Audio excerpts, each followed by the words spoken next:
बिहार के मुख्यमंत्री नीतीश कुमार शराबबंदी कानून को लेकर अपनों से ही घिरते नजर आ रहे हैं। देखिए, बिहार के पूर्व मुख्यमंत्री जीतन राम मांझी ने शराबबंदी कानून को लेकर कहा है उन्होंने कि कृषि कानून अगर वापस हो सकता है तो शराबबंदी कानून क्यों नहीं। संजय जायसवाल ने भी तमाम सवाल किए हैं। हमारे साथ देखिए बीजेपी के प्रवक्ता निखिल आनंद हमसे जुड़ेंगे। निखिल जी, क्या लगता है शराबबंदी कानून को लेकर एक तरफ जीतन राम मांझी कहते हैं शराबबंदी कानून वापस कीजिए, वहीं प्रदेश अध्यक्ष आपके संजय जायसवाल ने भी सवाल किए हैं। क्या लग रहा है बिहार में पूर्ण रूप से शराबबंदी कानून है? देखिए, मैं एक बात स्पष्ट करना चाहता हूं कि हम सभी बिहार की सरकार में सहयोगी हैं। ओपिनियन मेकिंग और सरकार का विरोध करना दो अलग अलग बातें हैं। जब कोई वरिष्ठ नेता कोई बात कहते हैं तो आत्मविश्लेषण, आत्मचिंतन की बातें होती है और जो सीनियर लीडर्स हैं वो एक्सप्रेस कर सकते हैं अपनी बातें। ये सरकार के पक्ष विपक्ष वाली बातें इसमें समाहित नहीं होती है। ओपिनियन मेकिंग लोकतंत्र को मजबूत करने के लिए बहुत ही अहम भाव है, अहम जरूरी तत्व है। तो निश्चित तौर पर जीतन राम मांझी जी एक सीनियर लीडर हैं, बिहार के पूर्व मुख्यमंत्री हैं, उन्होंने अपनी बात कही है और भारतीय जनता पार्टी एक राष्ट्रीय पार्टी है, उसके प्रदेश अध्यक्ष हैं हमारे डॉक्टर संजय जायसवाल जी, उन्होंने एक बात कही है। तो देखिए, बिहार में पूर्ण शराबबंदी है, यानी शराब की बिक्री, शराब का सेवन बिल्कुल ही अपराध है। और ऐसे में कहीं ना कहीं जैसा कि कहा जा रहा है कि कुछ सेक्शन में शराब का सप्लाई चेन मैनेजमेंट काम करता है, कुछ मोडस ऑपरेंडी काम करती है, जिसके कारण कुछ जहरीली शराब के सेवन की घटनाएं हुई है, कुछ मृत भी हुए हैं लोग।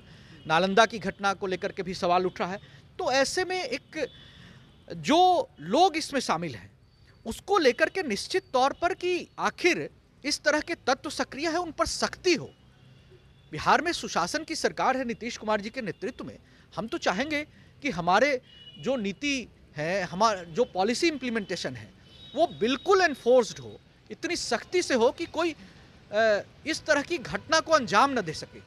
कोई असामाजिक तत्व, जो अवांछित तत्व है, जो कहीं ना कहीं जो डिवाइसिव पॉलिटिक्स करने वाले हैं, इसमें हो सकता है कि विपक्ष के लोग भी शामिल हों जो इस तरह की घटना को अंजाम देने में, तो उन लोगों पर सख्ती हो। ये बात एक हमने एक्सप्रेस किया है और सीनियर लीडर्स ने एक्सप्रेस किया है। उसमें सरकार का विरोध और समर्थन ये वाली बातें ही नहीं आती। लेकिन जेडीयू ये कहता है कि अगर मान लीजिए आप लोग किसी के घर, मान लीजिए जहरीली शराब कांड से किसी की मौत हुई, आप लोग अगर सांत्वना देने जाते हैं तो वो अपराध है। ये जेडीयू का है, आपकी सहयोगी पार्टी है। देखिए, नालंदा में जो घटना हुई है, 11 से ज़्यादा लोगों की मृत्यु हुई है और अभी तक चूंकि प्रशासन जांच ही कर रही है, पुष्टि नहीं किया है प्रशासन ने, तो हम ये कहते हैं कि जिस किसी भी संदेहास्पद पेय पदार्थ से नालंदा में 11 से ज़्यादा लोगों की मृत्यु हुई है, उनके परिवारजनों के प्रति निश्चित तौर पर संवेदना है हमारी। भारतीय जनता पार्टी मृतकों के प्रति श्रद्धांजलि अर्पित करती है और उन परिवारजनों के, उन गरीब लोगों के जो मृतक हैं, उनकी पत्नी है, उनके बच्चे हैं, उनके परिवार के लोग हैं, उनसे हमारी पूरी सहानुभूति है। हम तो प्रशासन से भी रिक्वेस्ट करते हैं कि उन मृतक परिवारों को राहत जो मुहैया होना चाहिए प्रशासन की ओर से वो होना चाहिए, उनको मुआवजा भी देना चाहिए। एक बात है कि शराब की बिक्री और सेवन अपराध है, लेकिन उन बेकसूर परिवारों का क्या अपराध है? और एक मानवीय संवेदना का भी पहलू है। हम लोग सोशल वेलफेयर स्टेट का कॉन्सेप्ट है डेमोक्रेसी में। तो हमारे प्रदेश अध्यक्ष अगर ऐसे पीड़ित परिवारों के यहाँ जाते हैं, उन गरीब परिवारों को कुछ अगर मदद करते हैं, उन्होंने किसी को प्रमोट नहीं किया, उन्होंने जस्ट एक फिलर, अपना एक नॉर्मल जो सेंटिमेंट है, ह्यूमैनिटेरियन जो कॉज है, पर्सपेक्टिव है, उसको एक्सप्रेस किया है। तो इसमें कोई सवाल नहीं उठाना चाहिए। और ये हमारा मानना है कि निश्चित तौर पर अगर कानून है तो सख्ती से हो। और जैसा कि नालंदा की घटना में कहा जा रहा है, पीड़ित परिवारों की ओर से मीडिया के सेक्शन में भी ये बातें आ रही कि जहरीली शराब के सेवन से मृत्यु हुई है। तो अगर ऐसा हुआ है तो बिहार में सुशासन की सरकार है नीतीश कुमार जी के नेतृत्व में, पूर्ण शराबबंदी कानून है।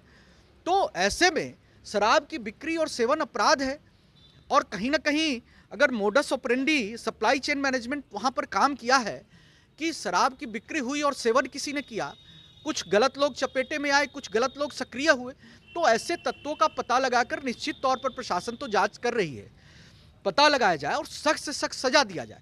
लेकिन हमारी निश्चित तौर पर यह मानना है कि जो पीड़ित परिवार हैं, उनके जो अब गरीब परिवार के लोग हैं, रोजमर्रा की जिंदगी जीने वाले लोग हैं, उनकी जो पत्नी हैं, बच्चे हैं, उनके परिवार के लोग हैं, उनके प्रति सहानुभूति, संवेदना शासन प्रशासन की होनी चाहिए। उनको राहत मुआवजा मिलना चाहिए। और अगर हमारे प्रदेश अध्यक्ष जी ने मोतिहारी की एक घटना में उन पीड़ित परिवारों की मदद की है, तो राजनीति का क्या मतलब है? हम अगर संवेदना में साथ नहीं हो, गरीब लोगों के साथ खड़े नहीं हो सके, जो पीड़ित परिवार हैं उनके बेकसूर पत्नी बच्चों का क्या होगा, उस पर थोड़ी सद्भावना नहीं जी। कोई टेबल चेयर और ड्राइंग रूम की पॉलिटिक्स हो रही है। जनता के बीच की राजनीति संजय जायसवाल जी कर रहे हैं, चौथी बार सांसद हैं, बिहार भाजपा के प्रदेश अध्यक्ष हैं। उनका एक मानवीय संवेदना का एक पहलू है, एक दिल में उनके ऐसा जज्बात था, उन्होंने किया, ये अच्छी बात है। और हर भारतीय जनता पार्टी सिर्फ चुनाव ही नहीं लड़ती है, मानवीय संवेदना के पहलू को लेकर के सामाजिक राजनीति भी करती है, सामाजिकता भी निभाती है। तो हम इस बात को लेकर के बिल्कुल स्पष्ट हैं। एक आखिरी सवाल उत्तर प्रदेश चुनाव को लेकर भी है। पिछले दफे जब आरसीपी सिंह पटना आए थे तो उन्होंने कहा था कि बीजेपी और जेडीयू बैठ के बात करेगी और हम लोग गठबंधन में चुनाव लड़ेंगे, लेकिन ऐसा क्या हुआ कि जेडीयू बीजेपी अब अलग अलग चुनाव लड़ेगी? मुझे याद है जहाँ तक कि पिछला जो उत्तर प्रदेश का चुनाव था उसमें जेडीयू के साथ बीजेपी का समझौता मुझे याद नहीं आ रहा है कि नहीं हुआ था। 2012 में जेडीयू ने वहाँ पर चुनाव लड़ा था 403 सीटों के आसपास, जहाँ तक मुझे याद है, और 402 सीटों पर जेडीयू की जमानत जब्त हुई थी। तो 2012 में भी भाजपा ने लड़ा होगा। तो समझौते जैसी बात उत्तर प्रदेश में नहीं रही है। और ऐसा नहीं कि भारतीय जनता पार्टी उत्तर प्रदेश के चुनाव में सहयोगियों के बगैर ही चुनाव लड़ रही है। वहाँ सोनेलाल पटेल जी वहाँ के बड़े ही कद्दावर नेता हैं, अपना दल उनका पॉलिटिकल आउटफिट था, सामाजिक न्याय की आंदोलन के नेता रहे हैं।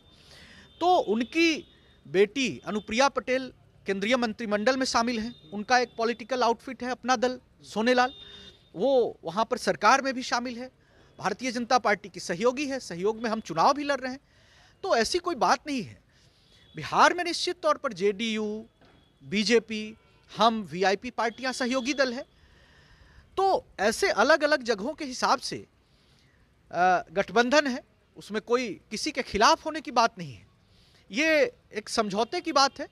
और जेडीयू अगर विचारधारा के तौर पर भाजपा जैसी ही होती तो भाजपा ही होती, जेडीयू एक अलग पॉलिटिकल आउटफिट नहीं होती। जेडीयू अपनी अलग राजनीति के लिए, जो अपना आइडियोलॉजिकल एक्सप्रेशन के लिए बिल्कुल स्वतंत्र है, वो चुनाव पहले भी दूसरे राज्यों में लड़ते रहे और उत्तर प्रदेश में अगर लड़ते भी हैं तो कोई बात नहीं। उत्तर प्रदेश में देखिए, योगी आदित्यनाथ जी के नेतृत्व की जो सरकार है, एक बहुत ही मजबूत शानदार सरकार रही है और वहाँ कानून व्यवस्था के स्तर पर जो उपलब्धियाँ हैं वो अद्भुत है। और अब तो भाजपा ने जो पहला जो टिकट अनाउंसमेंट किया पहली बार में, तो जिस तरीके से 60% टिकट दलित, अति पिछड़ा और पिछड़ा समाज के लोगों को दिया है, तो जातिवाद की राजनीति करने वाले के मुंह पर उत्तर प्रदेश में तमाचा लगा है। वो सब लोग की आंखें खुल चुकी है। एक बार फिर से उत्तर प्रदेश में योगी आदित्यनाथ जी के नेतृत्व में बड़ी मजबूत सरकार बनेगी, इससे कोई रोक नहीं सकता है। भाजपा उत्तर प्रदेश में क्लीन स्वीप करने जा रही है। कोई खिलाफ में चुनाव लड़े और कोई साथ में लड़ सकते हैं, इसकी छूट। चलिए, क्लीन स्वीप। और बीजेपी देखिए एक बार फिर से उत्तर प्रदेश में योगी आदित्यनाथ के नेतृत्व में जो उन्होंने चुनाव लड़ा था, और योगी सरकार इस वक्त यूपी में चल भी रही है। हालांकि देखिए, निखिल आनंद बीजेपी के प्रवक्ता हमसे जुड़े थे और उन्होंने साफ कर दिया है कि शराबबंदी कानून को लेकर के अगर कुछ बातें होती हैं तो ऐसी कोई बात नहीं है, सबने अपनी अपनी बातों को रखा है। आप फर्स्ट बिहार के साथ बने रहें। तंत्र मंत्र के बादशाह, भारत के जाने माने सर्वश्रेष्ठ गुरु खान जी, मिलेगा हर समस्या का समाधान गारंटी के साथ। मेरी बेटी की शादी के लिए बहुत से रिश्ते आते थे, पर कोई न कोई अड़चन पड़ जाती थी। इसी वजह से मेरा पूरा परिवार बहुत परेशान था।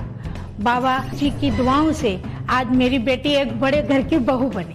भटको चाहे जहां, काम होगा सिर्फ यहाँ। गृह कलेश, कर्ज मुक्ति, प्रेम विवाह, जादू टोना, पति पत्नी में अनबन, सौतन या दुश्मन से छुटकारा, विदेश यात्रा में रुकावट, फिल्मों में प्रवेश और कोर्ट कचहरी जैसी समस्याओं का समाधान। सभी समस्याओं का समाधान गुरु खान जी। अभी कॉल करें 9821707996।